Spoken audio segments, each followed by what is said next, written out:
بسم اللہ الرحمن الرحیم۔ السلام علیکم ناظرین، آپ کا میزبان علی حسین اسکائی نیوز کے ساتھ ایک بار پھر سے حاضر ہوں۔ دو تین اہم چیزیں میں آپ کے ساتھ شیئر کروں گا۔ سب سے پہلے میں آپ کو بتاتا ہوں کہ عمران خان صاحب نے اٹک جیل سے ایک خط لکھا ہے اور خط میں اپنی قوم کو جو پیغام دیا ہے، جو قوم سے گفتگو کی ہے، اس کے بارے میں شیئر کروں گا۔ اور پھر دوسری جو خبر ہے وہ بڑی اہم ہے، وہ ایک سپریم کورٹ آف پاکستان نے فیصلہ محفوظ کیا ہے۔ کون سا فیصلہ محفوظ کیا ہے، اس فیصلے کا کتنا بڑا اثر پڑے گا، اور جو لوگ اس فیصلے کی زد میں آئیں گے وہ کون ہے، یا کن لوگوں کو ریلیف ملے گا۔ یہ دو اہم خبریں ہیں۔ سب سے پہلے بات کرتے ہیں عمران خان صاحب کے خط کی۔ تو عمران خان صاحب کا جو خط ہے، اس کا متن، اس کا جو کنٹینٹ ہے، وہ عابد اندلیب صاحب ایک کالم نگار ہیں، انہوں نے ایک کالم میں لکھا ہے۔ وہ کہتے ہیں کہ عمران خان صاحب کو 2 دن ہی پہلے ایک پینسل اور ایک کاغذ ملا، تو عمران خان صاحب نے اپنی قوم سے گفتگو کرنے کا سوچا، اپنی قوم کو پیغام لکھا۔ کیا لکھتے ہیں کہ میں ایک چھوٹے سے کمرے میں جیل میں رہ رہا ہوں، بیرک نمبر 3 ہے، قیدی نمبر 804، اور ایک چھوٹی سی چارپائی ہے میرے پاس جس کے اوپر چند کتابیں پڑھی ہیں میری، ایک گلاس ہے اور ایک اوپن واش روم ہے، تو میرے پاس اس کے علاوہ کچھ نہیں ہے۔ دوسرا، جیسے ہی میرے پاس کاغذ اور قلم آیا ہے تو میں نے سوچا کہ اپنی قوم کے ساتھ ایک خط لکھوں اور پیغام دوں۔ عمران خان صاحب لکھتے ہیں کہ میں بالکل ٹھیک ہوں اور مجھے اپنی قوم کی فکر ہے۔ مجھے پتہ ہے کہ میری قوم کے ساتھ جس طریقے سے سلوک کیا جا رہا ہے، جس طریقے سے اذیت کی جا رہی ہے، جس طریقے سے ہولناک قسم کی معاشی صورتحال ہے پاکستان میں ان سے بخوبی علم رکھتا ہوں۔ میں جانتا ہوں کہ یہ میری قوم کو جو سزا دی گئی ہے اس کے پیچھے میرا انکار ہے۔ وہ انکار یہ ہے کہ میں نے باطل کے سامنے جھکنے سے انکار کر دیا، میں نے باطل کی آنکھوں میں آنکھیں ڈالی، میں نے جن کے یہ لوگ غلام ہیں ان کے سامنے جھکنے سے انکار کر دیا، تو یہ پھر اپنے آقاؤں کے پاس دوڑے چلے گئے اور انہوں نے وہاں پر جا کر میرے خلاف سازش کی اور میری حکومت کا تختہ پلٹ دیا۔ میں جانتا ہوں کہ قوم اس ٹائم جس اذیت سے گزر رہی ہے، سوائے میرے کسی اور کو کوئی فرق نہیں پڑتا ہے، کیونکہ میں اس قوم کو جانتا ہوں، یہ زندہ دل قوم ہے اور یہ شعور رکھتی ہے، یہ اپنے حق کے لیے، اپنے انصاف کے لیے کھڑی ہوئی ہے۔ اس وجہ سے ان کے ساتھ اذیت اور ان کو کیا کہتے ہیں تذلیل کیا جا رہا ہے، اس قوم کو تنگ کیا جا رہا ہے مہنگائی کے چکرویوں سے۔ میں جانتا ہوں کہ میں آخری گیند تک لڑنے والا ہوں، یہ جنگ میری ہے اور میں اپنی قوم کے ساتھ کھڑا ہوں۔ میں اپنی قوم کی حقیقی آزادی کے لیے کسی قسم کا کوئی سمجھوتا کرنے کے لیے تیار نہیں ہوں۔ مجھے بہت سی آفر کی گئیں اور مجھے ڈیلز بھی آفر ہوئیں کہ آپ پاکستان سے باہر چلے جائیں، آپ کو کلین چٹ دے دی جائے گی، لیکن میں اپنی قوم کو یہ پیغام دینا چاہتا ہوں کہ میں آخری گیند تک لڑتا رہوں گا، آخری بال تک کھیلوں گا اور جلد ہی آپ لوگوں کے بیچ میں ہوں گا۔ جس قسم کی یہ مرضی چیزیں کرنا چاہتے ہیں کریں، مجھے ان سے کوئی فرق نہیں پڑتا ہے۔ مجھے پتہ ہے کہ میری قوم نے مجھے مضبوط کیا ہے اور اس قوم کا میں شکر گزار ہوں جو میرے ساتھ کھڑی ہے، اور اسی وجہ سے طاقتور لوگ کمزور ہو گئے ہیں اور اسی وجہ سے طاقتور لوگ دن بدن نئی پلاننگز کر رہے ہیں۔ عمران خان صاحب نے کہنا تھا کہ میں جلد آپ کے بیچ میں ہوں گا، صرف اپنی قوم کو پیغام دیتا ہوں کہ کھڑے رہیں، ڈٹ کے حقیقی آزادی حاصل کر کے رہیں گے۔ اور دوسرا انہوں نے کہا کہ میں کسی طریقے سے بھی پیچھے ہٹنے والا نہیں ہوں، جھکنے والا نہیں ہوں، بکنے والا نہیں ہوں، کوئی ڈیل نہیں، کوئی کچھ نہیں۔ یہ اپنی قوم کو پیغام دیا۔ اس کے علاوہ دوسری جو اہم خبر ہے اس کے اوپر اگر بات کریں تو سپریم کورٹ آف پاکستان کے چیف جسٹس عمر عطا بندیال صاحب کی سربراہی میں 3 رکنی بینچ نے ایک فیصلہ محفوظ کیا ہے۔ وہ فیصلہ کیا ہے؟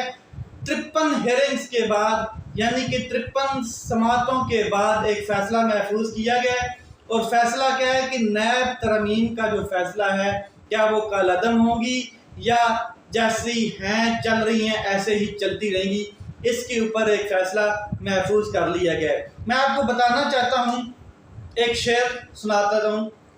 شعر یہ ہے کہ اب کیا ہوت جب چڑیاں چگ گئی کھیت، مطلب کہ یہ وہ نیب ترمیم ہیں جن کو NRO2 کا نام دیا گیا، جن کو NRO2 بھی کہا جاتا ہے۔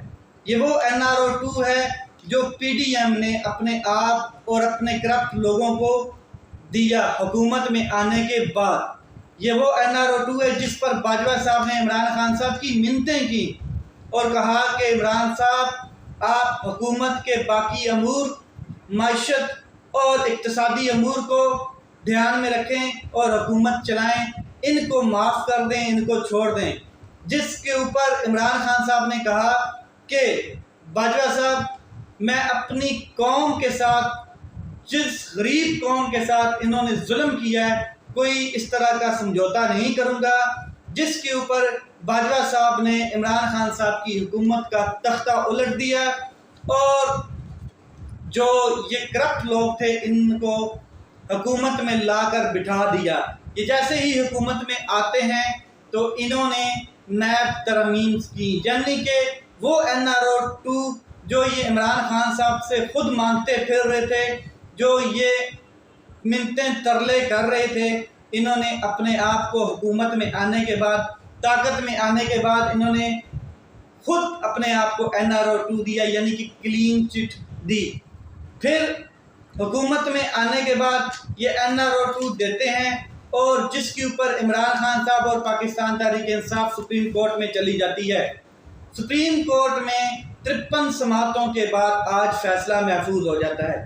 تمام گناہگار کلین چٹ لے کر نون لیگ والے لندن جا کے بیٹھ گئے ہیں اور پیپل پارٹی والے دبئی میں تمام جتنی قیادت ہے ڈیرے لگا کر بیٹھی ہوئی ہے، اور اعلیٰ عدلیہ 53 سماعتوں کے بعد یعنی کہ 53 ہیئرنگز کے بعد آج ایک فیصلہ محفوظ کرتی ہے، اور یہ کل آتا ہے، پرسوں آتا ہے، 10 دن بعد آتا ہے، یا چیف جسٹس کے جانے کے بعد دوسرا چیف جسٹس آ کے اس کو فیصلے کو سناتا ہے۔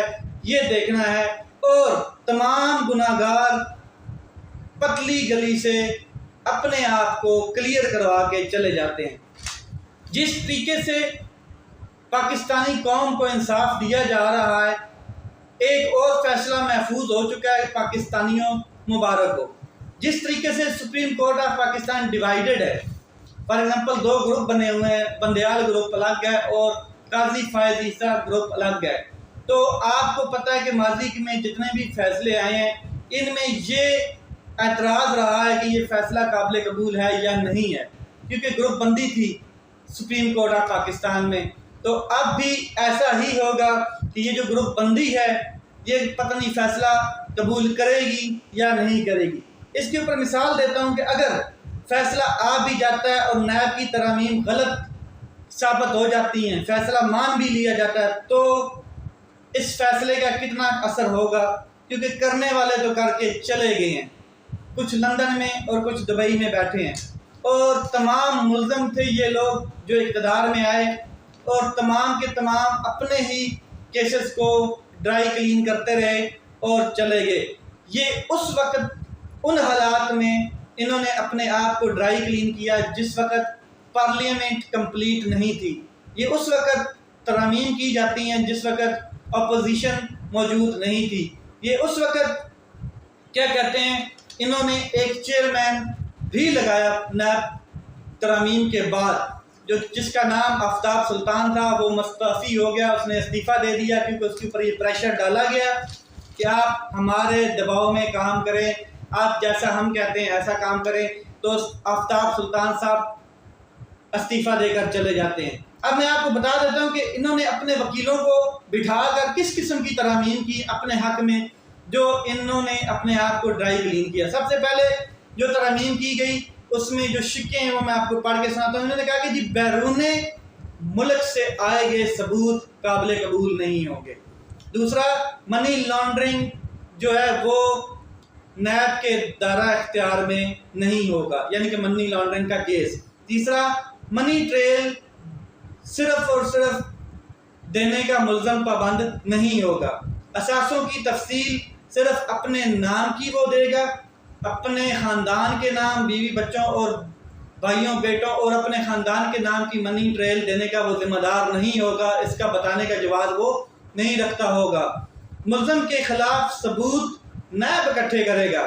اس کے علاوہ وہ کہتے ہیں مفاد عامہ کا کوئی کیس ہے تو اس میں متاثرین کی تعداد کم از کم 100 یا اس سے زیادہ ہونی چاہیے، تب نیب اس کیس کو سنے گا۔ نیب کو وزارت داخلہ کے انڈر یعنی کہ ماتحت کر دیا گیا تاکہ رانا ثناءاللہ کے سامنے کوئی بندہ چون چڑائے نہ کر سکے، اور رانا ثناءاللہ صاحب وزارت داخلہ میں تھے اس ٹائم۔ اس کے بعد نیب افسران کیس اگر ثابت نہ کر سکے تو قید اور جرمانہ کی سزا ہوگی۔ اب کون بے وقوف مافیا کے خلاف کیس بنائے اور پھر سزا بھی بھگتے، یہ کہاں کی عقل ہے؟ اس کے علاوہ 50 کروڑ روپے سے کم، 1 روپے بھی اگر کم ہے تو نیب کے دائرہ اختیار میں وہ کیس نہیں ہوگا۔ یہ تمام NRO2 انہوں نے اپنے آپ کو دیا، جس میں نواز شریف صاحب، مریم صاحبہ اور حمزہ، اس کے علاوہ شہباز شریف، سلمان، سعد رفیق، یہ سارے ڈرائی کلین ہوئے۔ اس کے علاوہ کچھ لوگ ایسے بھی ہیں جن کو پاکستان ایئر فورس کے جہاز پہ لا کر وزارت خزانہ میں بٹھایا جاتا ہے، ڈرائی کلین کیا جاتا ہے اور پچھلے 5 سال کی تنخواہیں بھی دی جاتی ہیں۔ اب اگر کیس کا فیصلہ یہ آ بھی جاتا ہے کہ یہ تمام ترامیم کو سسپینڈ کیا جاتا ہے تو کوئی فائدہ نہیں ہے، کھانے والے کھا کے نکل گئے، کوئی دبئی بیٹھا ہے، کوئی لندن بیٹھا ہے۔ یہ جی انصاف مبارک ہو قوم کو، یہ انصاف مبارک ہو پاکستانی قوم کو، اور پاکستان کے آئین اور پاکستان کے ساتھ کھلواڑ کرنے والوں کو بھی مبارک ہو، کیونکہ جتنا یہ لوگ ظلم کریں گے اتنا ہی پاکستانی لوگ خوش ہوں گے، کیونکہ پاکستانی لوگ کبھی بھی اپنے حق کے لیے کھڑے نہیں ہوں گے اور احتجاج نہیں کریں گے۔ لیٹس سی کیا ہوتا ہے اور کیا فیصلہ آتا ہے اور کب آتا ہے۔ اپنا خیال رکھیں، اپنے بھائی کے اس چینل کا خیال رکھیں۔ پاکستان زندہ باد۔